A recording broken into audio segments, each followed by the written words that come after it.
All right, so we meet again. I have known you through the music world. Yeah, 20 years ago. Yeah, it's been a while. I just recently learned that your first name is Dustin because I'm used to calling you Provo. Yeah, but that is some short. of these people might be finding out for the first time as well. And that's short for Provenzano. Yeah. Did I say that correctly? Provenzano. There's an N in there. My bad. Yeah, we are Sicilian. Yes. And so I grew up going to school in Purcell, Oklahoma, where most people can't say Provenzano. So they somehow turned it into Provo, and that's just kind of stuck with me. Word. Yeah. So when I knew you, you were on tour and recording and doing all of those things. Yeah. And as we have all found ourselves, I've had so many bizarre reunions getting into, I covered cannabis for years. So getting into that, I've got these reunions with folks. So how did you end up? I mean, we were all smokers, but how did you end up on the business side? So my last band, Everybody Panic, we were on a label called Cavi Gold Records. It's a brand here actually as well, Caviar Gold. Yeah. And so they were pretty much sponsoring, taking care of our band for a long time. The main guy that we were dealing with at the time was Scott McKinley, and he's in Seattle, Washington. He was running the Washington side of things. And so it basically turned into an instant where they were putting us on tour, and then after tour, we could go there and make money, rolling pre-rolls or doing whatever little tasks they had. So I just ended up moving there. I was like, well, I'm just going to go up there and make money whenever we're not on tour and hang out. And that's where the label's happening, so I can help kind of build our band. And so it kind of went from that. It was like, okay, well, it's my side job. I was recording bands as well, working out of different studios wherever I could, but that one always paid more. Like the cannabis industry, rolling pre-rolls, I was pretty good at it. So it started in Washington. I was going in between tours there, and then I ended up getting in more with Mike and Misty, the other, like the main owners of the company. And we ended up on their farm in California. So I was out there helping harvest and trim and just whatever, you know.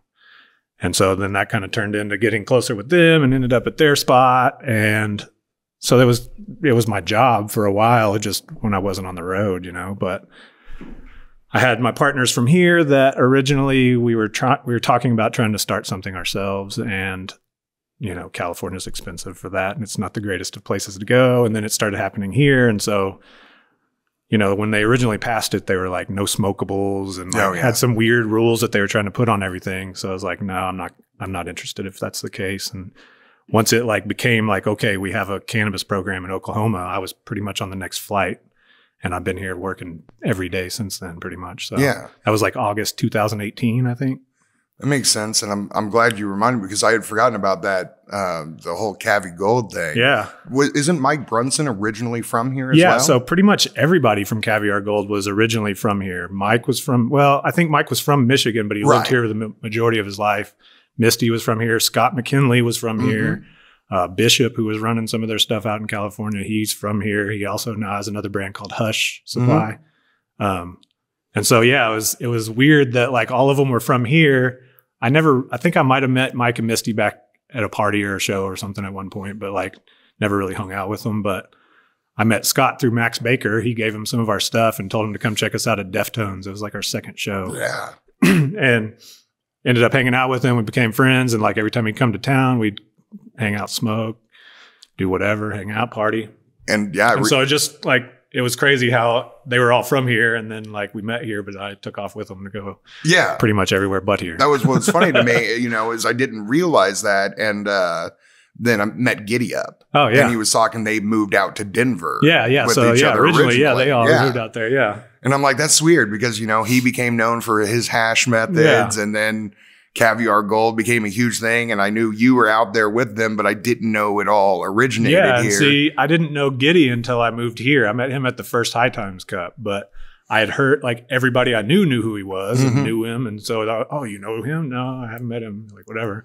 Then we met, and so now he's been sponsoring some of our events here as well. And so, yeah. And now you've kind of gone sideways. I'll come back to 31. Sorry, there's a lot. Events. There's a lot in there. But I'm going to try to do this in order because how I first became acquainted with you in the business was 420 Bomb. Yeah. Those were very popular in the first days. I'm pretty sure the first topical on the market here. Absolutely. And so when I heard you were behind behind it. And I was like, oh my God, what a small world. Yeah, it's crazy. So what other, is that its own company, or does that operate under another umbrella? I have an LLC, ABP Farms, and that's kind of like our main umbrella business. And so from ABP Farms, we have 420 Bomb, which is what we first started, which we can go deeper into that story as well. It kind of started before here, but this was the first like legal THC version of it, basically. And then I had County Cannabis. I was originally supposed to team up with another group out in Pot County. And so we were like, oh yeah, that'd be a cool name. Let's grab it. Didn't work out. I was like, whatever, the name's still cool. Let's keep it and move on. And then I started Dabstronauts, which is our solventless live hash rosin brand. And so then from there, we end up with like what I call A and B grades. So we started another brand underneath it just to kind of differentiate our B grade brand. You know what I mean? So I have Hard Times Hash. So 4 different cannabis brands on the market currently: 420 Bomb, Pot County Cannabis, Dabstronauts, and Hard Times Hash. And what does Pot County Cannabis itself? Is that a grower, or it started basically as like our flower. So the 420 Bomb is mainly a topical line. Right. We're going to get into like some edibles, some gummies and stuff too. It's 1-to-1s. The Pot County was like our smokables. So like flower, pre-rolls. We had vape carts, RSO. At one point we were doing like some blunts and stuff like that. So more of just like our regular smokable type stuff. And so then the Dabstronauts and the Hard Times Hash were pretty much all our solventless products. So. And Hard Times Hash sounds like it is what it is. Yeah, yeah. You know, it's like, you know, for me personally, we were talking before we started about BHO and just making me feel chemically and like, you know, like a real drug. And so to me, it's like, you know, if I'm on hard times, if money's tight, I'm still going to smoke. Like I'm going to find a way to get stoned for the day. And I would much rather smoke rosin still than go down to some BHO. So I was like, whatever, this is my Hard Times Hash. Like I'm out of the good stuff, but I got this is going to get me through, you know, get me through the hard times. So absolutely. And I found it interesting that where you kind of made your hallmark was a topical. Everyone else was trying, you know, just going balls out with the high THC stuff. And you came out with a bath bomb of all things. But I'm like, that's very smart. So how did that? So the whole line really started with my dad. He was making it. He's in Texas. He was making it for my stepmom, who needed a hip replacement. But she, like me, I'm allergic to all pain medication, whether it's over the counter, prescription. I can't take any of them. And she can't either. And so they were trying to find a way to help ease her pain till they got her a hip replacement. And so I was basically bringing him or whatever he could find THC, and he was mixing CBD and making just topicals out of it for her. And so it really started there. And then once I was licensed here, it was like, well, we should just start doing it for real. Like we have the opportunity now. And so, yeah, I mean, again, it was something that nobody else was doing at the time. We were the first people there. But at those early days, man, like that's why I have so many brands. I was the guy at the warehouse, like packaging, working on everything, making sure we had products. And then I was also loading my car up and like, okay, let's spend 2 days on the road. I'll drive as far as I can, hit every dispensary there, get a hotel room, hit every dispensary on the way back.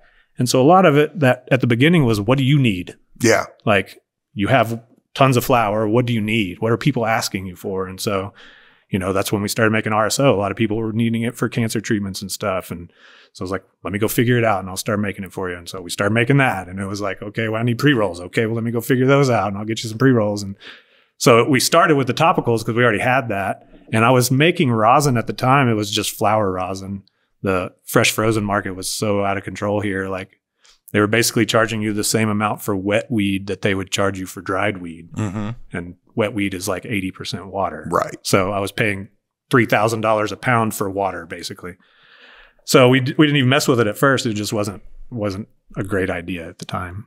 And so we were just doing flower rosin. But yeah, basically those two things are what started us. We were waiting to get our grow going and just like, okay, well, we're not going to make it if we're not selling something. So this is what I know to do. Let's bring it to the table and start packaging it and get it out there. So absolutely. And that was, again, obviously the first one I saw, and it's still very visible. Yeah. Is that still your top selling product at this point, or have other products eclipsed it? The rosin's really our top seller at this point. But I mean, the 420 bomb still does great. I mean, we sell tons of the bath bombs. Those are always a big hit. We do like the topical pain sticks. Those are doing really well. They help a lot of people with any kinds of aches and pains. So. Absolutely. And I know people get very confused about a lot of what different concentrates are. So can you, for the people who are watching this who don't know, exactly, can you explain? Yeah, so topicals don't get you high. Right. Like it doesn't get into your bloodstream, so it won't actually affect you in that way. What it's doing is it's affecting your nervous system. So if you're achy or have a pain or something and you apply it, it's basically numbing or medicating your nerves to calm that pain or get you through it. And so we're doing a 1-to-1 THC CBD just to try to bring as much medicinal benefit to that as we can. Again, like I said, I can't take pain pills. So like I've had wrist surgery and I didn't know that I couldn't. They prescribed me oxys or whatever, and 2 days later, I'm covered in hives, can't like function properly, and just, no, I can't do it. So that's what I take. Like if I have something that hurts, I rub that. That's my first line of defense. I mean, obviously I'm dabbing all day as well, but that's a little more medicinal for like that kind of use, you know? Absolutely. And what is the difference? I know the question I always hear from people is, what's the difference between rosin and resin? So rosin is a solventless product. It's created without any chemicals, whereas resins are typically you're using butane or propane or ethanol or some kind of solvent to extract it, hydrocarbon extraction.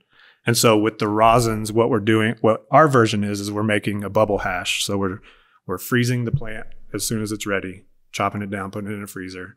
Then as soon as it's frozen solid, basically, we put it in ice and water. And we're agitating that, basically just trying to break all the trichomes off the bud. We don't want any plant material is the goal, to just get the trichome heads. And so then from there, we freeze dry that, get it completely dry, and then press it again with just heat and pressure. And so that's what gives you like the dappable, concentrate looking consistencies, basically. Yeah. And there's other like post-processing stuff you can do to get other consistencies. But what we do is typically called a cold cure, where we don't add any other heat to it once it's done. We just let it sit and cure on its own, and then we'll kind of whip it and mash it and stir it around to get a more liquidy consistency. It's not liquid, but it's like a batter almost, you know. Gotcha. And what is the kind of the customer base for that now as compared to what it was in the beginning? When we were starting, it was almost non-existent. Right. Like we were probably one of the first people putting rosin in the markets. And I mean, it was flower rosin, so it wasn't the same kind of process as this, but there was almost no market, it seemed like at first, like, because the value on it, the price on it's a little higher than what the butane extractions are. Right. Like you can typically probably find butane stuff for 5 to 10 a gram. This stuff is going anywhere from 40 to 80 a gram. So the value there, the price point is a little different. So it's definitely a different market. It's not your just everyday smoker that's usually smoking it.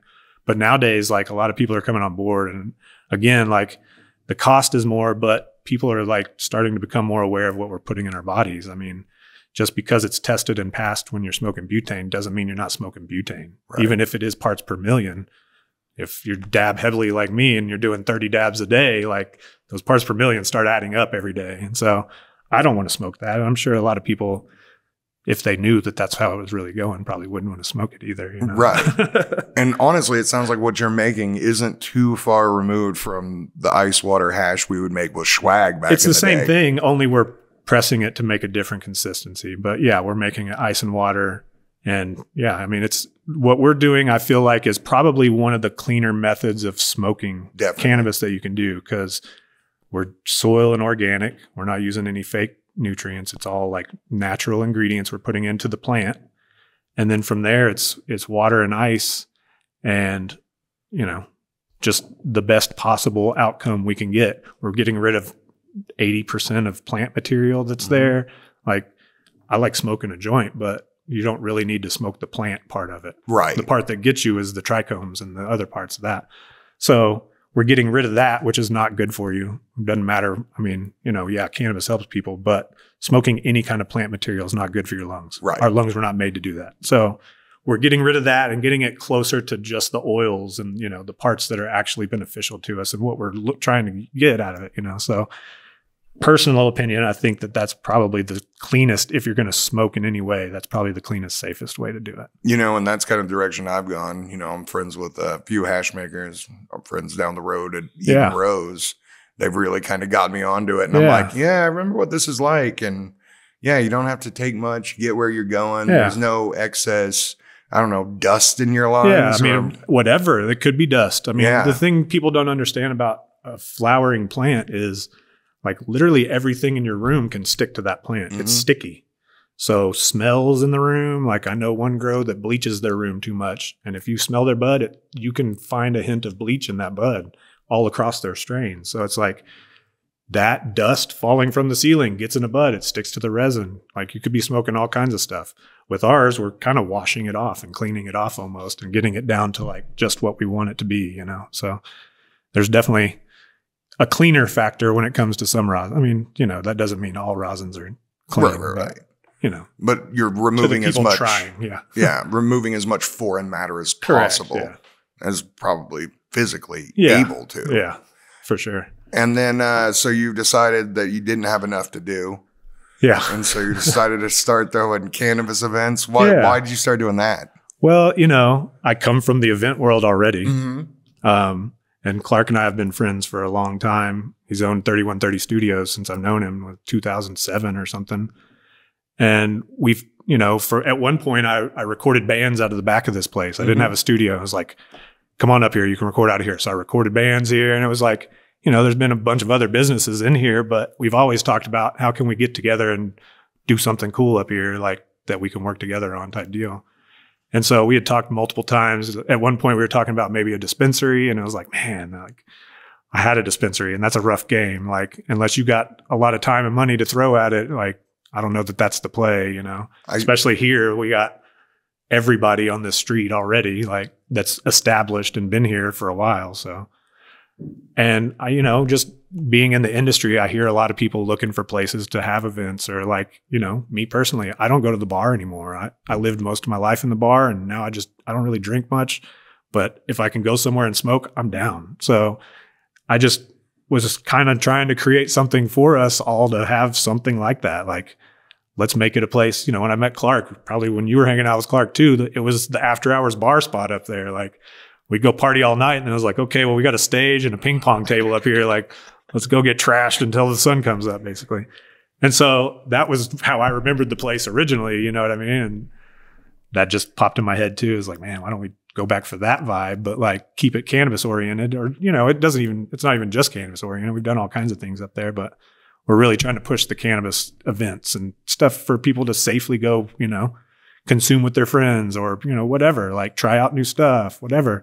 Exactly. And I think there's been so many like wild and crazy events where it's like loud music and all this, that there's this niche that's been needed for something small like that. But for whatever reason, cannabis lounges or whatever, they haven't been able to quite get their hooks in here yet. There's been a lot of issues on a lot of them with just different things. And so, you know, it's definitely, it's a learning process for us. You know, I'm trying to take some of my band entertainment side of things and trying to create something from that. And we got Clark bringing his, you know, production side of things and putting stuff in that. And so we're still kind of learning as we go. But, you know, for me, back in the day, smoking was always like, let's go hang with the friends and we're going to smoke and throw down and play video games or do whatever. You know what I mean? It was a social event back in the day. We were hiding, but we were doing it socially. And so we kind of lost that. And then COVID happened and there was no social, you know what I mean? And so it felt a lot like that's something that was really needed, you know? Yeah. When I see your list of events, I'm like,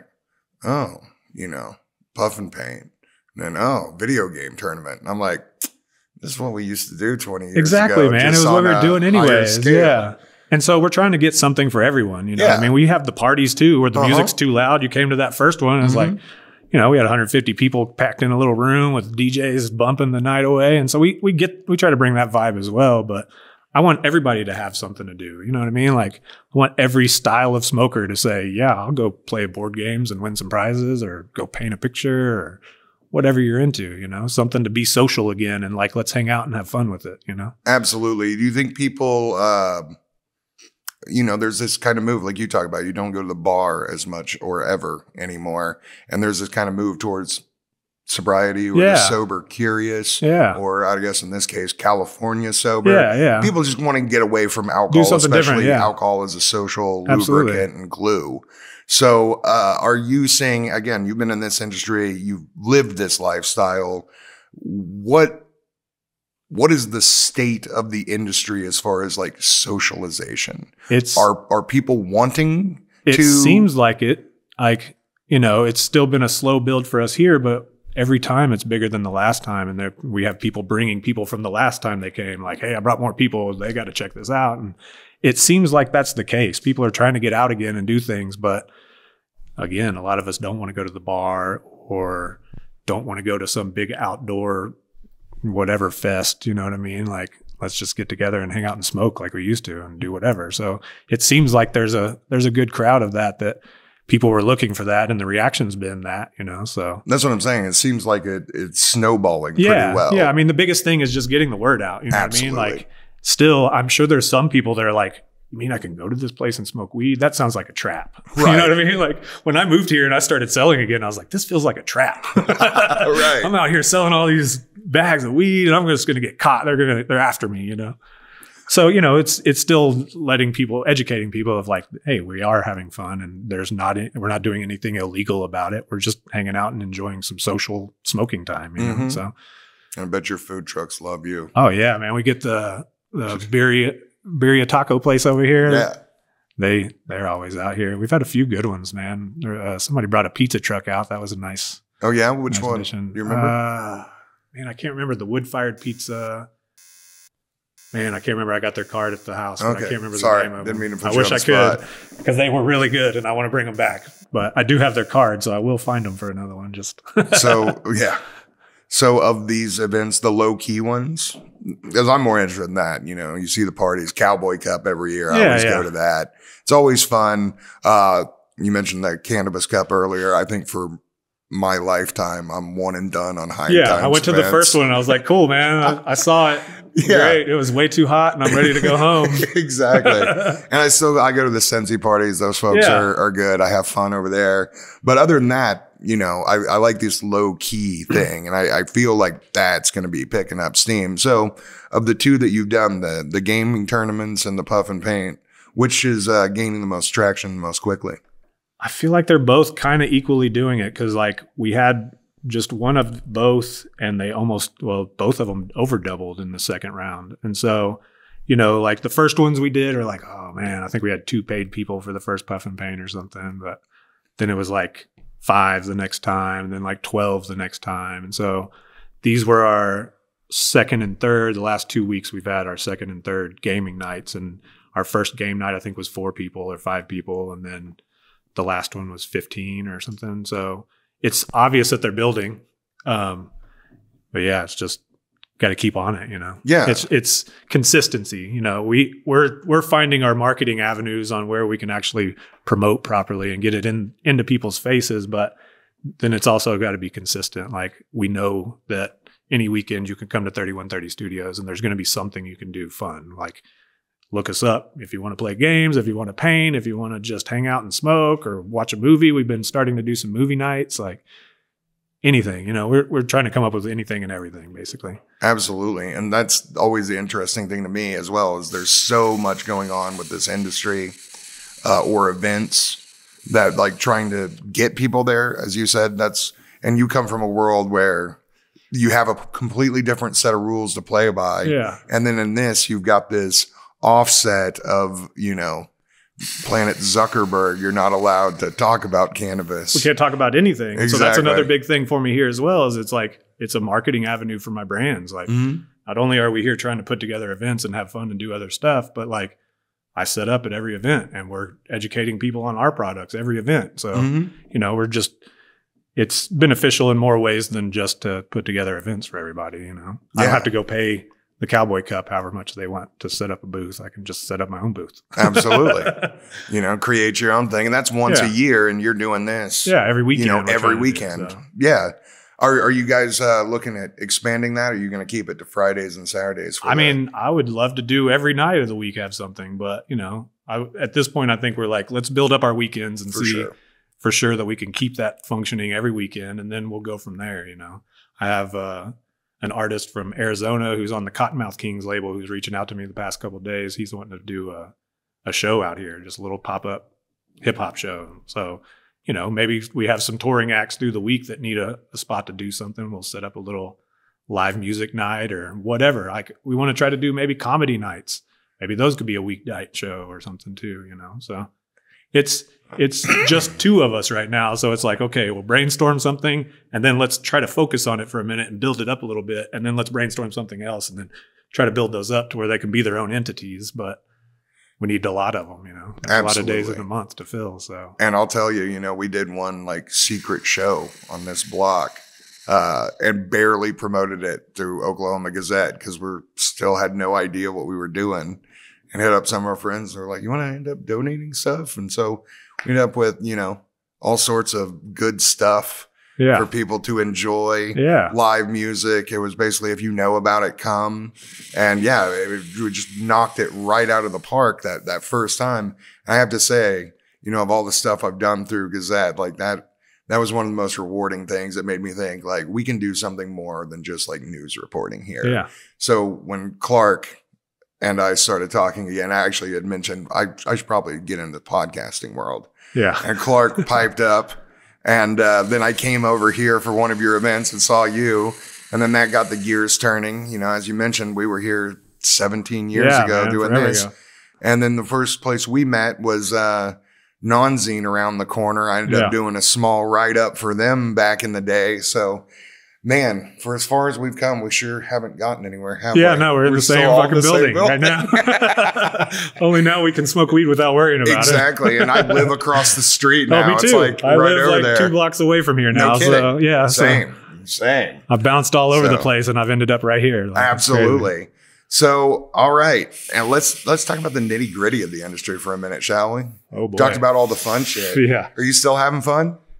In the industry? Yeah. I have my moments. Yeah. Yeah. It's a crazy ride, man. I'm sure you've heard plenty of it as well, but I enjoyed the plant and I enjoyed the hash. And so that's where I find my enjoyment out of it. Like the business side of it sucks. Mm-hmm. I think the business side of most things suck. Agreed. I'm a creative, you know what I mean? I would rather be creating something than dealing with numbers and shit, but it's rough. I mean, out of all industries, we're in a rough one, you know what I mean? And it changes so rapidly that it can be a whirlwind sometimes, you know.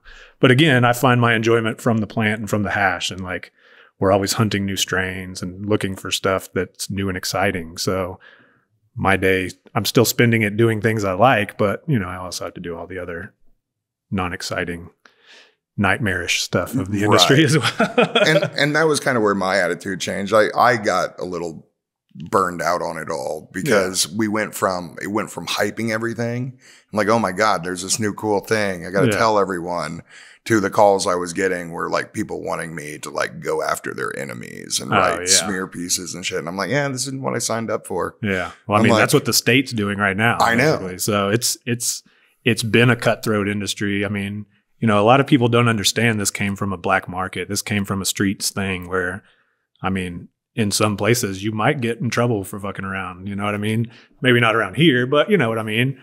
And so it was cutthroat back then, maybe not necessarily in our circles, but outside of our circle, you know, people are trying to make money. And so they're doing whatever they can to make money. And that's been this industry as well. And yeah, I've seen a lot of it, stabbing in the back and screwing people over just to get ahead. And, right. I mean, how far ahead are you actually getting? Right. That's the thing. Right. And, you know, we came out in a weird way too. It was pretty wide open.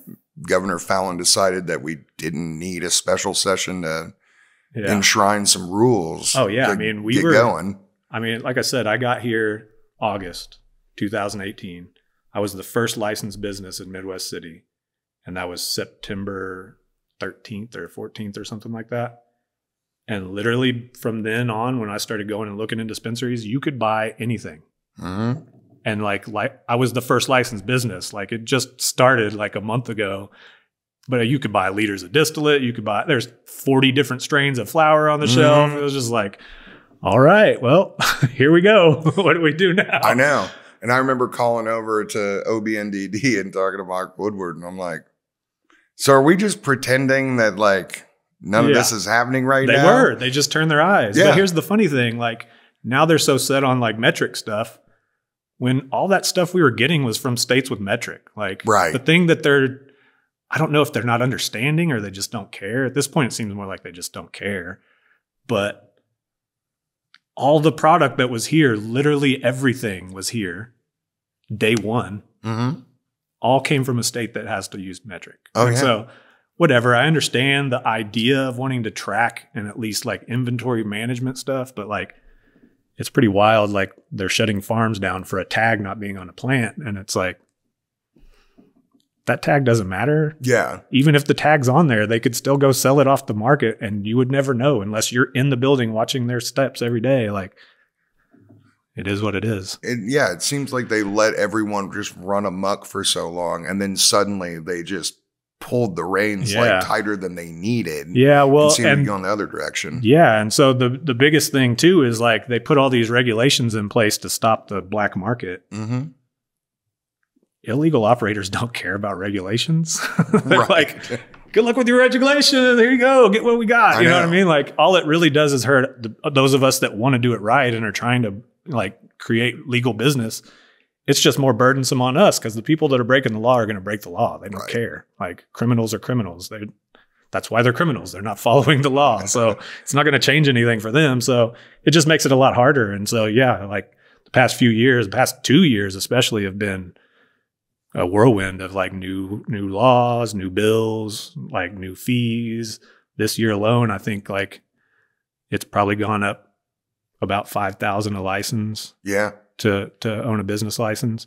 And so, so we still have the cheapest licenses in the country, but we have a crazy market that they created where we have way too many businesses and just, And you always hear, part of the reason that I think people here shied away from the term recreational or adult use. I mean, not a county in Oklahoma voted for it. Yeah. Which was a real shocker considering how loose the program is. And I never know. Yeah. Why didn't people vote for it? Was there something that they're afraid of? Did they just see enough cannabis everywhere and they just thought it was going to be more of that? It seemed like the whole industry really like divided. And so there was people that were like, all of them pro cannabis, but some of them were just like, nope, medical only. I'm not for recreational. I don't want something to happen to my medical program, whatever. And then there's the rest of us who are like, it's a plant and shouldn't be illegal for anybody. Nobody should go to jail over cannabis ever.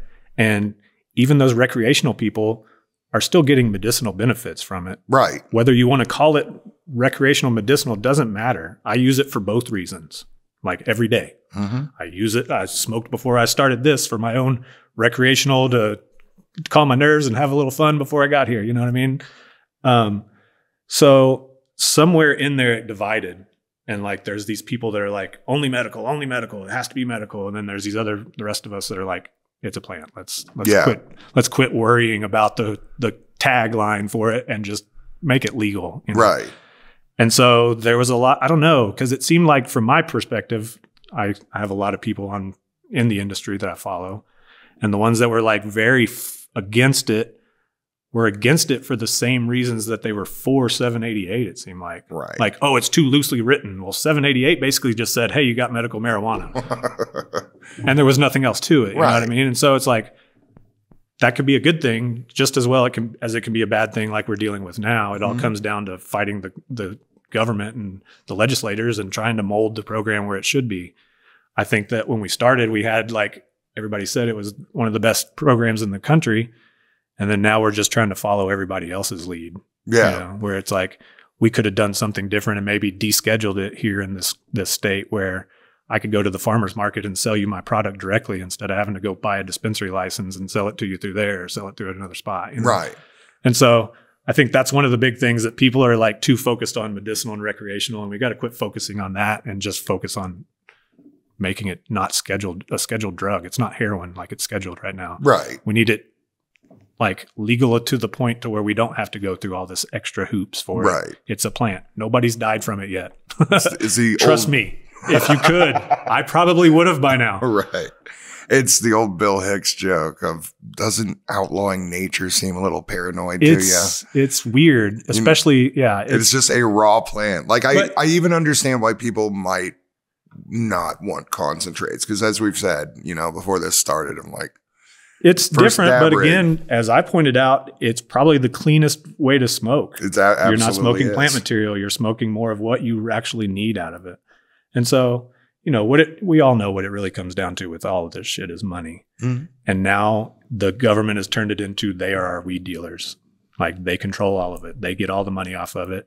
We do all the work. We're the street guys, and they collect all the cash. Mm-hmm. Like I was told by somebody that OMMA is sitting on $60+ million, and most of these businesses are wondering why they don't have any money. It's like, right? Did you see what they're sitting on? Right.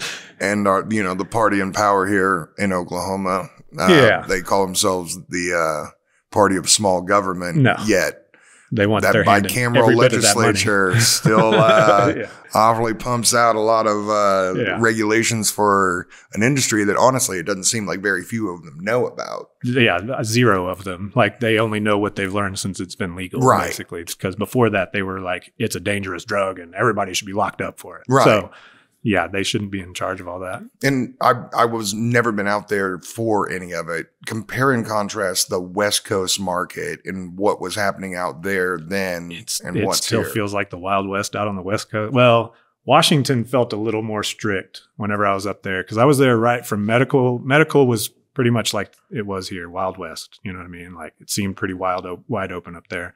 But then once they went rec, it was real tight. Like they were hitting people hard on it.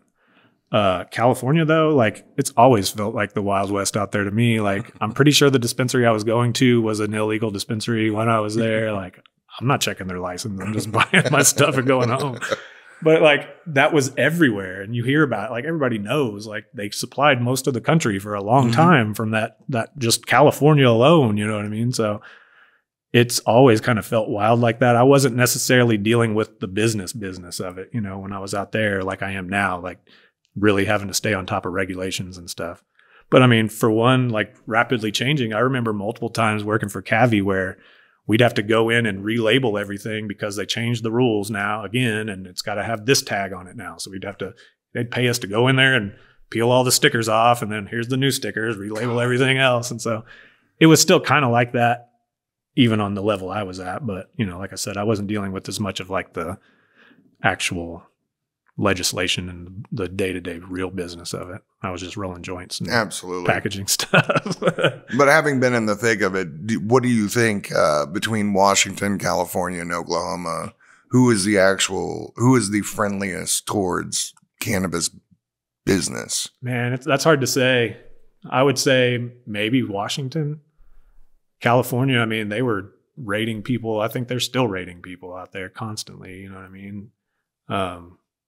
Washington, I don't know. I lived there, but I was rarely there. I was really on tour the whole time, and I'd come home for a couple of weeks, roll some joints, and then leave again. Yeah.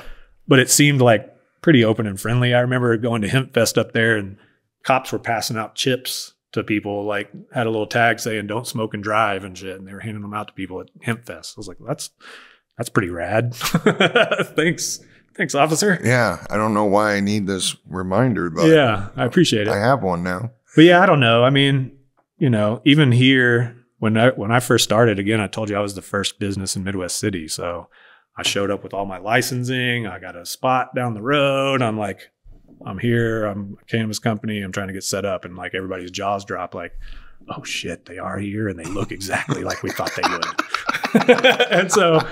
It was rough at first, man. Like they held me up on everything over there. Like I didn't get permits for walls for almost 3 months because they were waiting on cannabis ordinances. And I was like, finally I went to a city representative. I was like, if I was any other business, I'd walk in, pay my money, give my blueprints, and I'd walk out with a permit and go do it. Like I don't understand why we're waiting on cannabis ordinances for cannabis walls, period. Doesn't matter. There's not going to be anything that changes. Right. And so it started out a little rough with me in the city, but I was like always very cool with them. Like, hey, I'm an open book. I'm legal. You can't bust me for this. So if you need to know anything, my business is open. I'm there 9 to 5. You want to come see the place, see what you're dealing with? Come on in. Let's talk about it. Let's figure it out. Because again, none of them knew anything, and they couldn't even Google it. Like their networks were set up to where they couldn't even search for weed or cannabis or any of that. So like they couldn't even look it up at work. You know what I mean? And so I was just like trying to be helpful. Like, hey, I want to help you. Let's get on the same page because I'm not going anywhere and I don't want to be battling with you. So let's do the right thing. And so like I ended up sitting down at a round table with literally the head of every department in Midwest City and just discussing how my business affected their business. You know what I mean? And so it started getting better and better. Like I had an open door policy for the fire department there. I had every firefighter from Midwest City, Nakoma Park, and I believe Mustang walk through our facility just like, I'm an open book. Come on down. I'll talk to you about it, give you the tour. I'll smoke weed in front of you outside, whatever we need to do. Like, yeah. And so, you know, I even got a card hanging up from the Midwest City fire marshal, like thanking me for helping them out. Oh, cool. I spoke to all of them and I was just trying to be as helpful as I could. So it started real rough, but they knew I wasn't going anywhere. So it got to a better working relationship as time went on. Right. And bureaucracy is bureaucracy. Yeah. So everything's going to move a little slower, but it seems like everyone's been receptive, which is, I expected a lot bigger of a fight considering how strong prohibition was here on cannabis for so long. Most of us thought we would be the last state, like tattooing and shit. Absolutely. We had legal cannabis before we had actual beer in stores. I know. And then that's the craziest thing ever. And then that shit hit like the same week. Yeah. And so I remember driving around that week and I'm like, what is wrong with everyone? And I'm like, oh, we got strong beer and legal weed. Yeah, everyone's fucked up. So we got a couple weeks to balance this out. Yeah, it wasn't too bad. I mean, so like I said, I came on the first flight after everything was legal. My biggest hurdle was finding people that would rent to me. Yeah. Because at the beginning, they were like, oh, no. I went through like 150 places and narrowed it down to like 20 that even said yes. That was my first question. Before we even talk, will you work with cannabis businesses? Nope. Thanks. See ya. And so now it's a different story. Now all of them are like, yep, give me your money. Absolutely. But even back then, like the market was crazy. I ended up having to pay a double deposit just to get my spot because I was cannabis. The place that I looked at right before that, it was like one price online. I showed up to a guy showing it to me. He's like, oh, it was double the price. But he was like, oh, we're going to fix these ACs. We'll get everything running tip top. Then another guy showed up and was like, it went up from there, doubled the initial price again, and said, we're not touching shit. If you're cannabis, it's yours how it is. And it's like, all right, thanks, man. That's weird. Yeah. That's definitely got to like. So that's how it was at the beginning. I'm sure it might be a little better now, but who knows? They're probably still getting whatever they can out of them. Yeah, but definitely shades of you're not from around here, are you? Yeah. Yeah, for real. Yeah, why'd you choose, of all places, Midwest City to start up? The location was really the fucking key, man. It was a newer build. You know, there's a lot of old buildings out here that would have taken a lot more work to get to. And at the time, my friend lived like less than a mile from there. And it's funny because it was the last place I looked at. And once I saw it, I was like, I have to have that building, man. It was exactly the size we wanted. It was a mile from where I was. So it's just like, I got to get this spot. So that's the spot we got to have. And that just, it worked out. So I ended up there. And then I ended up actually at the time living, there's some apartments right there. I was living in the apartments by it for a couple of years too, like 3 years as well. Until I met my wife. And then once we moved in together, I moved in with her over here at her spot. So now I'm right here by the studio. Welcome to so the I'm always like at least close to one of them. Yeah. It's wild. Like kind of seeing it fill in the more I talk to people. I ran into Matt Kirksey from Brothers Green the other night and at Lost Highway. And he was like, yeah, we just moved to the neighborhood. I'm like, oh, welcome. Yeah, and I told him, I was like, we're starting this podcast over here like next week. You got to get on. So we'll be having them on soon. It's just kind of fun how, I don't know, it's all kind of come full circle in a weird way. You mentioned owning a dispensary before. Yeah. What was its name and when did you shut it? Yeah, we just all shut it down. Yeah. Okay. It was the Magical Forest. So it was in Midwest City. It was actually like a block from my warehouse. And so I knew the original owners, like we had been selling to them. Actually, I met them through one of the guys from Caviar Gold. When I moved out here, he was like, hey, my friends are opening a dispensary. Go hit them up, see if you can sell them something. And so from the beginning, we had been selling to them. And they had approached me. They tried to sell the place at one point, and the buyers backed out or just didn't follow through or whatever. And so approached me like, hey, let's partner up. You can just stock the place, basically. You know what I mean? And so I was just putting product on the shelf, pretty much the only thing. But for a while I was like trying to help build it too. And like, okay, well, I'll go work after my day job. I'll just go up there for the evenings and hang out and try to just build some awareness, you know what I mean? And get some people out. So I did that for a while too, but I was just like, again, it's a lot, like dispensary on top of everything else. It's just a lot of time taken. And it was rough. And like one of our other partners just wasn't going the way it should have gone. So I just backed out of it. It was costing more money than it was worth really at that point. And so that's fair. We were all just kind of like, you know, one partner, they were working most of the day shift and they were like not getting paid, working there all day, every day. And I was like, look, if we're not going to start making some decent money, then I'm out. And I'm like, well, I've been throwing all my money in it. So that's fine with me. Right. Right. Yeah. The dispensary, it's work, you know what I mean? And it's a constant thing to try to keep that awareness up. There's so many of them available and like everybody's got one conveniently located. So, right. You know, are you as surprised as I am that so many have survived this long? Well, yes and no. I mean, there's some that, you know, got in and did it right and they're, you know, had the proper funding to do it right and stuff. But I mean, there's more of them gone than not. I mean, we have a lot of licenses, but a lot of them have been changed hands already. So right. Like we were in 500 dispensaries at the beginning and I would say out of those 500, maybe 200 are left. Wow. You know what I mean? So they're coming and going quick. Some of them are just changing names or moving somewhere else or, you know, shell gaming it or whatever, but they're dropping like flies, especially the last couple of years. Yeah. And I think a lot of people, it seems like they held out to see if rec was going to go. Yeah. Yeah. That was a big factor too. I mean, I was holding on. I had a couple extra licenses that I was like, well, I'll just hold on to them until that vote happens. Right. See if I can get some extra money out of them or use it and open more businesses, whatever. So absolutely. What direction do you see Oklahoma cannabis going? I mean, now we're in 5 years. Yeah. We just rolled over. It's 5 years it's gonna be a rough ride, it seems like, coming up here for a while. It seems like what the state wants is less licenses with more license fees, which means that they want bigger money players here who can.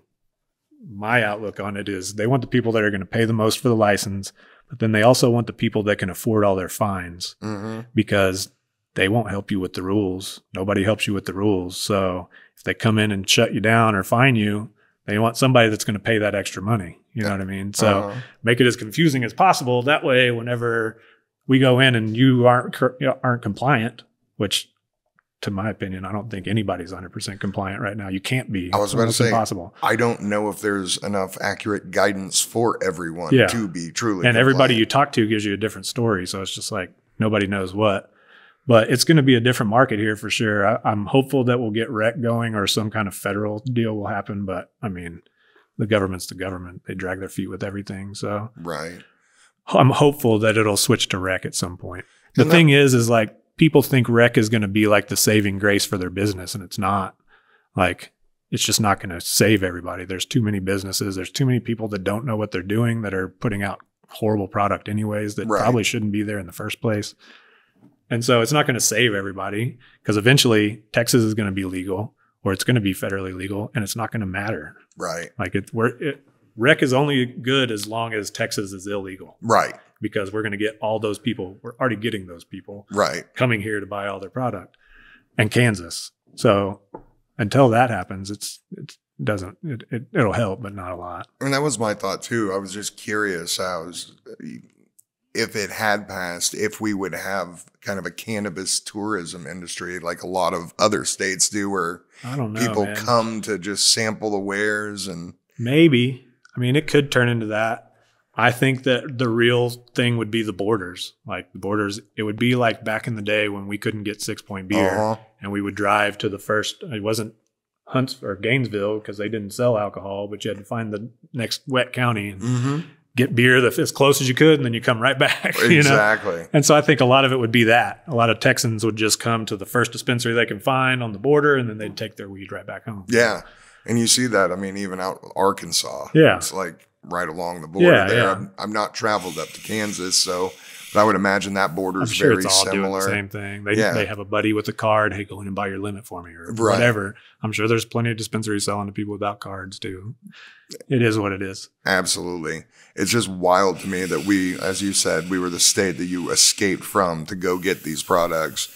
And now for the first time in a while, we're the new kids on the block. With I hear that we're the number one in black market sales. Oh, of course. Like, that's wild to me. Like, we were probably like the last in line on importing, like back in the day. And now we're the top exporter. It's just crazy how that works. And it took 5 years of relative. Hell, it didn't even take that long. Yeah, you're not wrong. You're not wrong. It was probably 3, and we already were hitting that number pretty close. I mean, yeah, absolutely. Like you said, when the markets first opened, I was like, oh, yeah. Where's your grower? Oh, Southeast Oklahoma. I was like, oh, are they? They got all set up, and here we are mid-October, and you've got fresh flower. Yeah. And even OBN, I called him. He's like, well, we've heard of some 30-day auto flowers. I'm like, oh, have you now? That in 29 days, I've already auto flowered, dried, trimmed, been sold. Like, no, bro, it's not happening. Exactly. Yeah, no, it's wild to think about how it's changed here for sure. It's a whole different world. And from that, I ran the cannabis magazine extract through the Gazette when we started, and there was a lot of. I feel like this phrase is overused in the cannabis industry. It's like education. And I'm like, okay, man, your event, all the people here know about cannabis. Well, no, at the beginning, it was a lot of education because, again, we had a lot of people that didn't even consume that were opening up shop just to try to make money. And so I'd go in there with all this stuff and they're like, what is that? I know what flower is. You know what I mean? What does this do? And so it was a lot of like, educating them or the patients educating them on what they knew that they needed and then coming to us or whatever. So it feels less educational now than it did then, but it was very like class time. If I'm going to go sell, I'm basically teaching a class when I'm there on this is what this is what it does, this is who you would market it to, and teaching them all about everything, Absolutely. And that was what I'm reaching into here was there's a limit at which education kind of ends. And then you're going, oh no, it's for educational purposes. Yeah. But that Hearts and Mind campaign that you ran the first few years, how many converts do you think that you've had? People who were either opposed to it or just absolutely ignorant of it that are now regular customers? There was a lot. Yeah. I mean, a lot of people put down pills and all kinds of things and went like, okay, let's give it a shot, and then found out that they liked it better and it did their body better. So yeah, there was a lot of conversion at the beginning. Now I don't know that there's as much, Right. Again, maybe in new states as they pop up, but there's always going to be some kind of education for it because it's still very new. Like, yes, we've been smoking it for billions of years probably, but not like this in recent times. So we're finding new way. Like hash rosin's a pretty recent. Like we were making hash, but I don't know that people were necessarily making rosin in the last more than 10 years ago. Right. Maybe, So there's all kinds of new things that happen that, science, new weed science, my favorite science, weed science. It comes and goes, So there's always, as more states legalize and more brains get to come out of the closets of hiding from the law, they're going to come up with all kinds of new stuff that we're all going to need new educations on. But absolutely. And that takes us kind of full circle back to these cannabis events. So now we're starting to see more normalization of this and, events. Obviously, bars are big. People love consuming alcohol in public.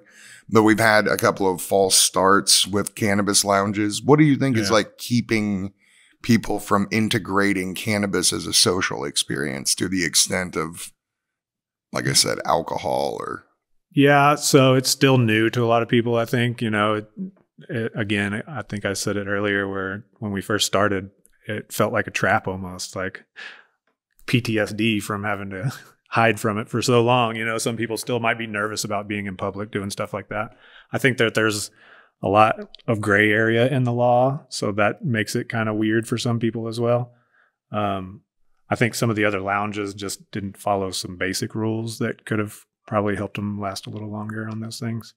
But I think it's just raising more awareness and getting more people out there is going to be the the end goal. You know what I mean? Once people realize that, hey, I can go consume with my friends and paint a picture or play some video games or watch a movie or do whatever it is that they want to do, and know that it's okay. You know, like, again, there's been this cloud over us of, you got to do that at home or you got to do that somewhere else, you know? And so it's just now really getting to that point where people are going to start feeling comfortable with it and realizing that we can do all those things and not be scared to do it.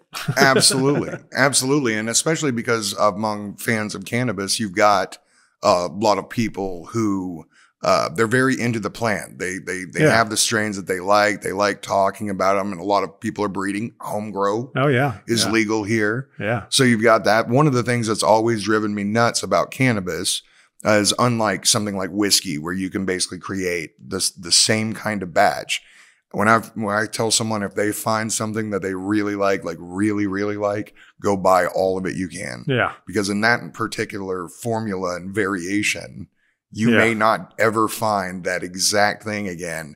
Well, yeah. What is that like as a grower and someone trying to make hash? That's the big thing, is like, a lot of people don't understand, and it goes back to the education thing, is like, just because it's Purple Punch or GMO or whatever strain, if you're not getting it from that same person every time and they're running a clone of it, you're getting a different cut every time. So unless everybody has the same exact mom and clone of it, you never know. You can pop 20 seeds and 20 of them are going to be different. So yes, if you find something that really works for you, you need to find out who grew it and hunt them down, not just hunt down Purple Punch or whatever. And so that translates into my world where, again, I'll pop 20 seeds and one of them will be the winner, clear winner of making hash out of all those. So whether it's flavor, color, yield, whatever, we take into a lot of factors to try to figure that out. But again, one strain specifically, we had Trop Santo. I popped 20 seeds of it.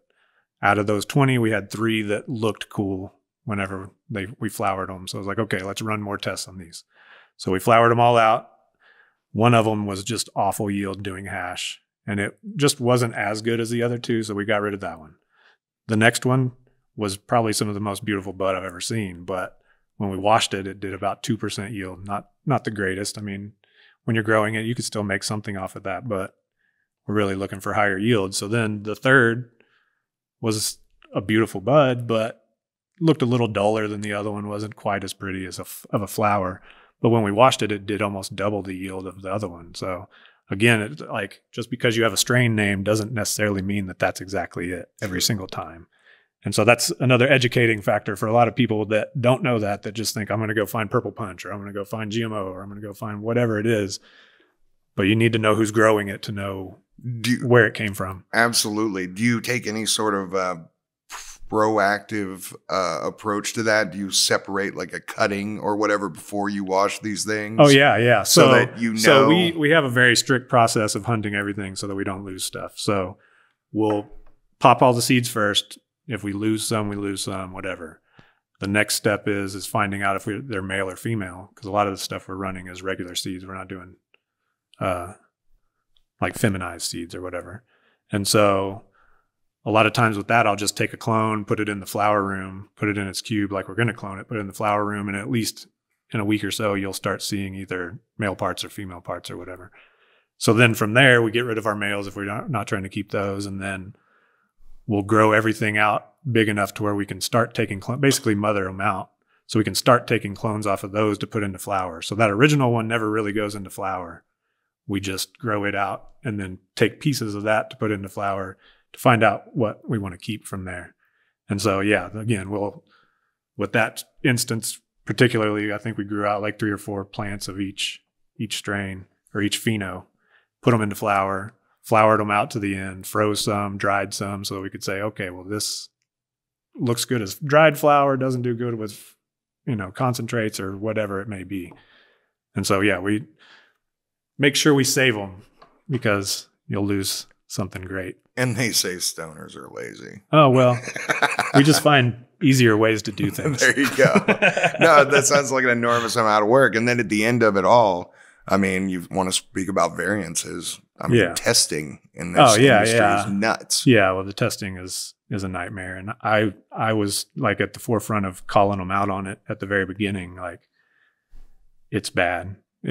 It's weird that we're regulated to get tested when literally some of these labs can't tell me the difference between THC and CBD. Right. Like, I've absolutely taken CBD isolate to a lab and said, can you test this for me? And they said, yep, all THC, blah, blah, blah, whatever. And I'm like, you should test that one more time.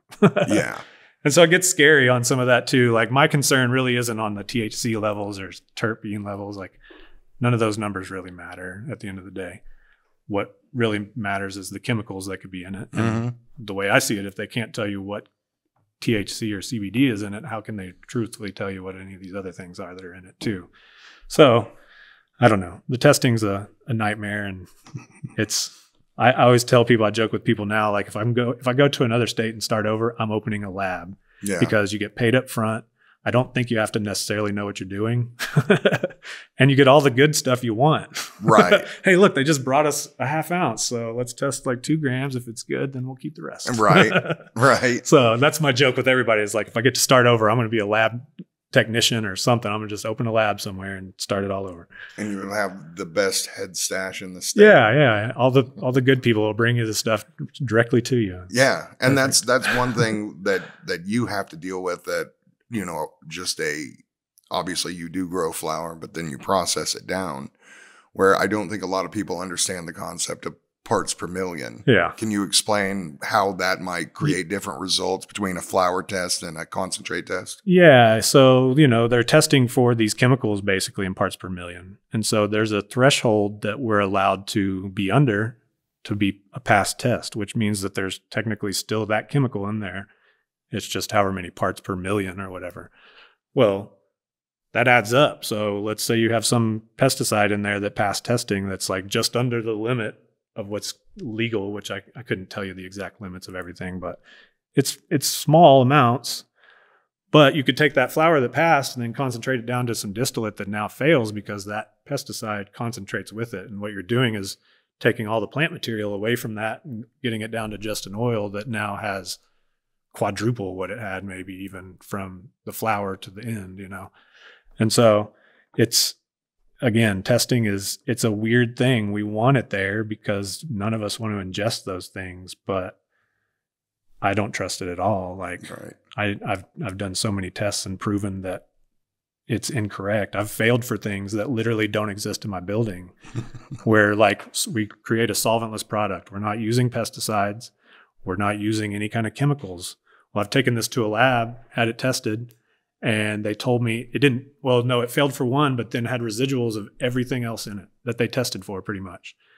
And so I call them, I'm like, you got to explain this to me. Like, how can I sell this fucking product? How can I go out and tell people I'm making a solventless product when it's showing chemicals from everything you test for in it? And the lab literally told me, well, you guys didn't clean your utensils properly. And I'm like, well, but these chemicals don't exist in my world. So I could be the dirtiest person in the world. How did those chemicals that are not in my building get into this concentrate that I brought you? Oh, well, it's got to be cleanliness, or, somebody didn't clean their tools. And it's like, well, I collect every sample and I'm very picky about, let me clean my area, clean my instruments, clean everything, let it sit, dry it off, whatever needs to be done. And I'm like, that's not the case. And they're like, well, we've seen where terpenes have come back as chemicals like this before. And I'm like, wait. I stopped them. I was like, wait a second, man. You're telling me that I took ice, water, and weed and created all these volatile chemicals? I'm in the wrong business, bro. Exactly. Like, I'm the best chemist in the world. What am I doing growing weed, man? You're beyond a chemist. You're like, you should be working for me. Yeah. That's what I'm saying. You're beyond chemist at that point. You're a fucking alchemist. Yeah, I am the king of chemicals. Whatever. I don't know what to even call it. That's me. And I'm like, dude, you cannot tell me that terpenes turn into propane and butane. Like, my weed is not going to turn into this. Mm-hmm. Yeah, that's something I've written about in the past, and I plan to write about in the future, because it's so scattershot. It's wild, man. Like, again, at the very beginning, I was only testing THC, but as an example, I'd take in distillate. Distillate doesn't need to be homogenized. It's not like, oh, there's a little more THC on this side of the jar than this side of the jar. It's pretty much the same evenly through. I took just to test THC levels, took it to 4 labs. And from lowest to highest, I got 72%, I think it was, and 93. Mm-hmm. That's a huge swing. Like if I'm going to dose you with an edible, that's a big difference. Oh, yeah. If it's really 700 and I dose it as it's a 900, you're going to be lit. Yeah. You're not going to be getting the same ingredients. And the variance in this state, I believe, is it's set at 12 or 15 something like that. points. And they still can't keep it. They still can't even keep that as the problem. Like I did another test again with our coconut oil for 420 bomb, and I took the exact same batch. I took it to 4 labs. Lowest to highest was double. Like double the potency. I'm like, well, how do I know what to dose all my other stuff with? If you like, what do you do? So I take the exact same batch and tested it again, all the same labs, and it was all over the place again, like wildly from there. And it's just like, again, like I want it to be there. I want there to be safety. Mm-hmm. I'm not putting anything in there that's going to hurt you, but I know other people might, right? Or somebody outdoors may get crossover from some other farm or whatever. You never know what could contaminate something, but like we're having to pay a lot of money for these tests. Oh, yeah. And like I had something fail one time that I had to dispose of. That cost me $10,000 to dispose of it. And I know that product did not fail for that. Like right. I tested it at one spot, it failed. I tested it at 2 others, it didn't even show it. And that was before we had rules on it. I called the OMMA, like told them myself basically, like, what do I do? Mm-hmm. It failed, but I know this is not in my building.